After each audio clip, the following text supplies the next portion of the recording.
আসসালামু আলাইকুম সবাইকে স্বাগত জানাচ্ছি শোভাস কুকিং ব্লগে। আজকে আমরা দেখাবো স্যালারি পাতার রেসিপি। স্যালারি পাতা এবং স্যালারি গাছ দুইটা দিয়ে আমরা রেসিপিটা তৈরি করব। এখানে আমরা নিয়ে নিব মাশরুম এবং ডিম। এখানে আমরা স্যালারিগুলোকে ফার্স্টে সুন্দরভাবে বেছে নিব। স্যালারিগুলো দেখতে আমাদের বাংলাদেশের ধনিয়া পাতা যে এরকম অনেকটা সেই রকম দেখা যায়, কিন্তু এগুলো সাইজে অনেক বড় বড় হয় এবং ধনিয়া পাতার মতো ফ্লেভার থাকে না। এই স্যালারিগুলোকে আমরা পাতাটা এবং ডাটাটাকে আলাদা করে নিব। মেনলি স্যালারি ডাটাটাকেই সবাই রান্না করে, সাথে স্যালারি পাতাটাও খাওয়া যায়, দুইটাকেই একসাথে মিক্সড করে দেওয়া যায়। আমরা ওইভাবেই আজকে করে নিব। স্যালারিটাকে বেছে নিব, আমরা উপরে থেকে একটু আঁশ ফেলে নিব। যেভাবে আমি দেখিয়েছি আমি এভাবেই করে নিয়েছি এবং খেতে খুব ভালোই হয়েছিল, আপনারা করে দেখতে পারেন। এক এক করে আমরা স্যালারিগুলোকে এভাবে বেছে নিব।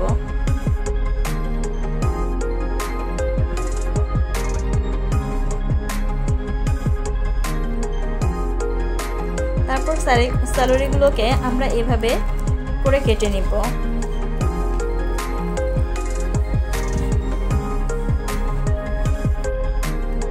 আমিও স্যালারিটা এবার ফার্স্ট টাইম করেছি, আমার কাছে ভালোই লাগলো, তাই আপনাদের সাথে রেসিপিটা শেয়ার করলাম। স্যালারিগুলোকে এভাবে আমি ছোট ছোট করে কেটে নিয়েছি। আমি যতগুলো রেসিপি দেখেছিলাম, আমি সব জায়গায় দেখেছি সবাই বেশিরভাগ এরকম ছোট করেই কেটে নিয়েছে। সাথে আমি মাশরুম দিয়ে দিচ্ছি। মাশরুমগুলোকে আপনাদের ইচ্ছা মতো আপনারা কেটে নিতে পারেন। আমি এভাবে 4 টুকরো করে কেটে নিয়েছি।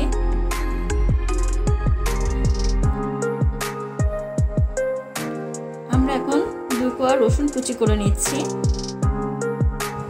সাথে সামান্য 1 কোয়া আদা আমরা কুচি করে নিচ্ছি। এখন আমরা একটা সস তৈরি করে নেব। একটা বাটিতে আমরা 2 চামচ সয়া সস, হাফ চা চামচ ভিনেগার, হাফ চা চামচ চিনি, 2 চা চামচ টমেটো সস দিয়ে একটি সস তৈরি করে রাখলাম।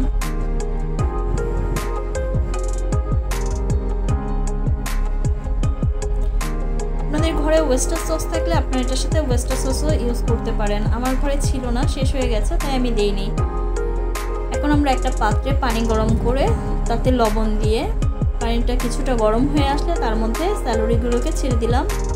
স্যালারিটা ছেড়ে দেওয়ার পরে যখন 2-1টা বলক চলে আসবে, সেই পর্যায়ে আমরা এটাকে সুন্দর করে ছেঁকে নিয়ে এবং ট্যাপের পানি দিয়ে একটু ধুয়ে নিব। এখন চুলায় একটি প্যান বসিয়ে তাতে আমি কিছুটা পরিমাণ মতো যে যেমন তেল ইউজ খেতে পছন্দ করেন সেই রকম আমি মোটামুটি তেল দিয়ে নিয়েছি এবং দিয়ে তাতে একটা ডিম স্ক্রাম্বল করে এটাকে পাশে তুলে রাখবো। ডিমের সাথে একটু লবণ, একটু গোলমরিচের গুঁড়া ইউজ করতে পারেন। ডিমটা ভাজা হয়ে গেলে আমরা ডিমটাকে তুলে নিয়ে সেই প্যানের মধ্যে আমরা রসুন কুচি এবং আদা কুচিটা দিয়ে দিব। আমি এখানে আর তেল ইউজ করিনি, যেই তেল ছিল আমার ডিমের মধ্যে একটু তেল বেশি পড়ে গেছে। আমি ওই তেলের মধ্যেই আমি রসুন এবং আদাটাকে ভেজে নিয়েছি। ভেজে নিয়ে এর মধ্যে আমি মাশরুমটাকে দিয়েছি এবং মাশরুমটাকেও হালকা করে ভেজে নিয়েছি। মাশরুমটা যখন ভাজা হয়ে যাবে তখন সেটার মধ্যে আমরা সিদ্ধ করে রাখা স্যালারিটাকে দিয়ে ভালো করে নেড়ে চেড়ে নিব।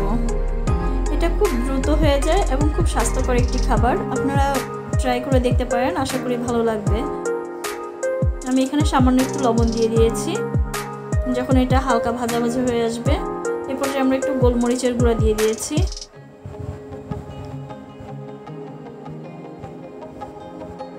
যখন এটা কিছুটা ভাজা ভাজা হয়ে আসবে সেই পর্যায়ে আমরা স্ক্রাম্বল করা ডিমটাকে দিয়ে দিলাম, দিয়ে আরেকটু নেড়ে চেড়ে এটার সাথে মিশিয়ে নিব। তারপর আমরা যে সসটা তৈরি করে রেখেছিলাম সেই সসটা দিয়ে ভালো করে নেড়ে চেড়ে মাখিয়ে নিব।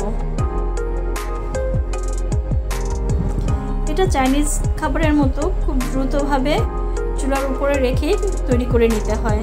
এটা অনেক সময় বসিয়ে রাখার প্রয়োজন হয় না, আপনি খুব দ্রুতভাবে খুব স্বাস্থ্যকর এবং সুস্বাদু একটি খাবার তৈরি করে নিতে পারেন খুব অল্প সময়ে।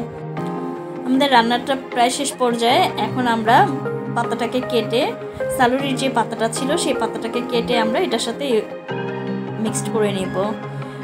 যদিও এটা ধনিয়া পাতার মতো ফ্লেভার আসবে না, তারপরেও পাতাটা তো অনেক আরও বেশি সিদ্ধ হওয়ার দরকার নেই, বা একটু সবুজ কালার থাকবে, দেখতে ভালো লাগবে। এজন্য আমরা এটাকে সব শেষে দিয়ে নেড়েচেড়ে কিছুটা তিল দিয়ে নেড়েচেড়ে নামিয়ে ফেলবো। তৈরি হয়ে গেল আমাদের স্যালারির রেসিপি। সবাইকে অসংখ্য ধন্যবাদ। আসসালামু আলাইকুম।